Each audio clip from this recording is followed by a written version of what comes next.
السلام علیکم ورحمۃ اللہ وبرکاتہ۔ ایک نئی سبق کے ساتھ اور ایک نئی کلاس کے ساتھ ہم آپ کی خدمت میں حاضر ہیں۔ انشاءاللہ اگر آپ ہمارے ساتھ رہے تو میرا دعویٰ ہے اور میری ذمہ داری ہے کہ آپ قرآن پڑھنا سیکھ جائیں گے، بشرطے کہ آپ ہر کلاس کو سنیں، اس کو اپنے ساتھ بیٹھ کے پریکٹس کریں اور اس کو سنائیں۔ میں انشاءاللہ اپنے بائیو میں واٹس ایپ نمبر شیئر کروں گی۔ اگر آپ کو لگتا ہے کہ آپ مجھے سنائیں تو آپ وائس میسیج کر کے مجھے سنا سکتے ہیں، کال پہ سنانا پاسبل نہیں ہے۔ ہم یہ والی سہولت بھی جلد آپ کے لیے شروع کرنے والے ہیں۔ تو چلتے ہیں اپنے سبق کی طرف۔ آج ہم نے سورہ 3 پڑھنی ہے۔ اعوذ باللہ من الشیطان الرجیم۔ سورۃ التین مکیہ۔ بسم اللہ الرحمن الرحیم۔ والتین والزیتون۔ اچھا جی، اس میں غلطی کیا کی جاتی ہے؟ والتین والزیتون، یہ غلطی کی جاتی ہے، جبکہ یہ یا مدہ ہے، اس کو کھینچ کے پڑھیں گے، اور والزیتون نہیں ہے، والزیتون۔ والتین والزیتون۔ وطور سینین، را کو باریک پڑھیں گے، کیوں؟ کیونکہ را کے نیچے زیر آ گئی ہے۔ جب را پہ زبر یا پیش ہو تو ہی را پر پڑھی جاتی ہے، را کے نیچے اگر زیر ہو تو را باریک پڑھی جاتی ہے۔ وطور سینین وہذا البلد الامین۔ ہا کا مخرج دھیان سے نکالیں، اور امین میں یا کو کھینچ کے پڑھیں گے، کیونکہ یہ یا مدہ ہے۔ کیوں مدہ ہے؟ جب کبھی قرآن مجید میں یا ساکن ہو اور اس سے پہلے حرف نیچے زیر ہو تو وہ یا مدہ ہوتی ہے، اسے کھینچ کے پڑھتے ہیں۔ لقد خلقنا الانسان فی احسن تقویم۔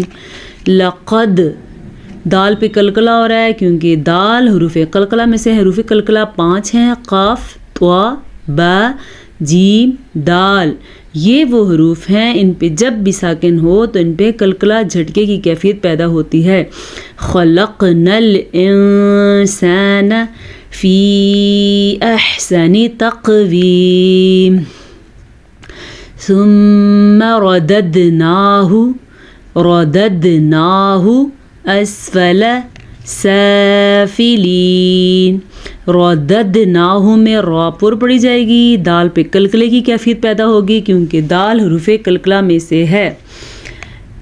ٹھیک ہے، اچھا، اسفلا نہیں پڑھنا اس کو، اسفلا، لام زبر لا، لمبا نہیں کرنا اس کو، اسفالا بھی نہیں پڑھنا، فا زبر فا، اسفلا سافلین۔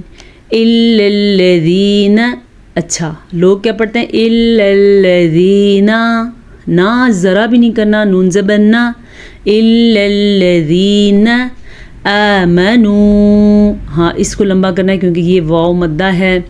وعملوا الصالحات، ٹھیک ہے، وعملوا الصالحات، ہا کو اپنی جگہ سے نکالیں، صاد کو موٹا کر کے پڑھنا ہے، کیونکہ صاد حروف مستعلیہ میں سے ہے۔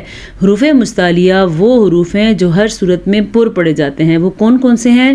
خا، صاد، ضاد، غین، طا، قاف، ضا، ان سب کو موٹا کر کے پڑھتے ہیں کیونکہ یہ حروف مستعلیہ ہیں۔ فَلَهُمْ اجر غیر ممنون، یہاں پہ اظہار کا قاعدہ ہو رہا ہے۔ جو ایک دفعہ میں نے کوشچن پوچھا تھا، صرف این نفیس نے مجھے جواب دیا تھا، اس کے علاوہ کسی نے جواب نہیں دیا، اور انہوں نے بالکل ٹھیک جواب دیا تھا۔ نون تنوین کے بعد حروف ہلکی میں سے غین آیا ہوا ہے، تو یہاں پہ اظہار کا قاعدہ، یہاں پہ جیسا لکھا ہے ایسے ہی پڑھنا ہے، اس میں کوئی رد و بدل نہیں کرنا۔ اجر غیر ممنون، یہ را بھی پر پڑھنی ہے اور یہ را بھی پر پڑھنی ہے، کیونکہ اس کے اوپر بھی پیش ہیں 2 اور اس کے اوپر بھی پیش ہے۔ ممنون، نون کو ہم نے ساکن کر دیا کیونکہ وقف آگے نون واو ساکن سے پہلے پیش ہے، تو یہ واو مدہ ہے۔ فما یکذبک بعد بالدین، فما یکذبک بعد بالدین، عین کے مخرج پہ دھیان دینا ہے، بالدین نہیں پڑھنا اس کو، بالدین، نون کو ساکن کر دینا ہے، وقف کی وجہ سے آخری حرف ساکن ہو جاتا ہے عام طور پہ۔ الیس اللہ، اللہ کا نام پر الیس اللہ بأحکم الحاکمین، ہا کا مخرج کا دھیان دینا ہے، بأحکم الحاکمین۔ یہ آج کا سبق ہے، اس میں جو آپ غلطیاں کرتے ہیں ان کو ٹھیک کریں، اس سبق کو سنیں، اس کو ریوائز کریں، اور اگر آپ سنانا چاہتے ہیں تو انشاءاللہ کوئی سسٹم ایسا کرتے ہیں کہ آپ مجھے وائس میسیج کر کے واٹس ایپ پہ سنا دیں، تو نمبر انشاءاللہ میں اپنے بائیو میں شیئر کر لوں گی، تاکہ اگر آپ چاہیں تو سنانے سے یہ کہ مجھے اندازہ ہو جائے گا آپ کہاں پہ کس قسم کی غلطیاں کر رہے ہیں، ٹھیک ہے۔ اب ہم چلتے ہیں اپنے حدیث کی سبق کی طرف۔ ہم نے پڑھ لی تھیں تقریباً 13 یا 14 حدیث پڑھ لی تھیں، جی 14 حدیث پڑھ لی تھیں۔ اگلی حدیث پہ دھیان دیں، حدیث نمبر 15 ہے، الدنیا سجن المؤمن وجنت الکافر۔ یہ بڑی تسلی والی خبر ہے مومنین کے لیے۔ اس حدیث کو امام بخاری نے اور امام مسلم نے روایت کی ہے، دوبارہ سنیں، الدنیا سجن المؤمن وجنت الکافر۔ دنیا قید خانہ ہے، سجن قید خانہ کہتے ہیں، المؤمن کس کے لیے؟ مومن کے لیے، وجنت الکافر اور کافر کے لیے جنت ہے۔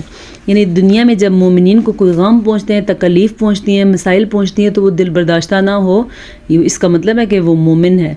اور آزمائش جو ہے مومن کے لیے آتی ہے، تکلیف آتی ہے تو اس کو لگتا ہے زندگی میرے لیے مشکل ہو گئی ہے، تو یہ تو اللہ کے رسول نے بھی فرما دیا ہے کہ دنیا مسلمان یا مومن کے لیے اتنی آسان نہیں ہے، جبکہ کافر کے لیے دنیا جنت ہے، اس کے لیے آخرت میں کچھ نہیں ہے۔ اس لیے اللہ پاک کے بندے تو تمام ہی ہیں نا، کوئی اس کو اللہ اپنا خدا مانتا ہے اور کوئی نہیں مانتا، ہم تو الحمدللہ مانتے ہیں، اس لیے قرآن اور حدیث پڑھتے ہیں۔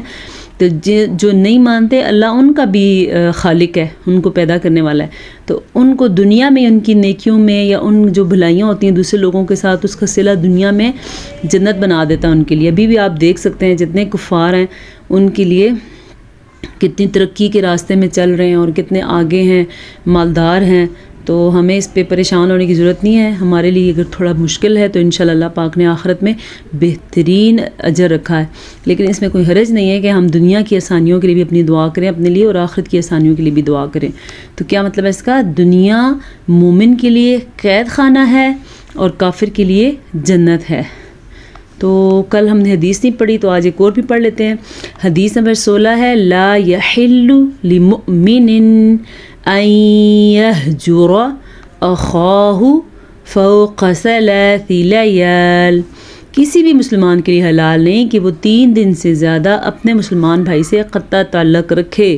عام طور پہ ہمارے اندر ایسی ناراضگیاں بنتی ہیں جو مہینوں کے مہینے، سالوں کے سالوں، زندگیوں کی زندگی چلتے ہیں، تو ایک مسلمان کے لیے یہ جائز نہیں ہے۔ اگر کوئی آپ سے ناراض ہے یا آپ کسی سے ناراض ہیں، 3 دن کے بعد سلام کر لے، یہ بہترین طریقہ ہے اس حدیث پہ عمل کرنے کا۔ کسی مسلمان کے لیے یہ جائز نہیں ہے کہ وہ 3 دن سے زیادہ اپنے مسلمان بھائی سے قطع تعلق رکھے۔ حدیث کی روح سے ہم 3 دن سے زیادہ کسی بھی اپنے مسلمان بہن بھائی سے ناراض نہیں رہ سکتے، آج تک کہ ہماری یہ کلاس کا ختم ہوتا ہے وقت۔ اس امید اور یقین کے ساتھ کہ آپ پڑھنا شروع کر دیں اور آپ صحیح تلفظ کے ساتھ پڑھیں، اللہ پاک آپ کو اور مجھے صحیح عمل کی توفیق نصیب فرمائے اور ہماری تمام پریشانیوں کو خوشحالیوں میں بدل دے، اور اللہ پاک ہمیں اپنا بنا دے۔ السلام علیکم ورحمۃ اللہ وبرکاتہ۔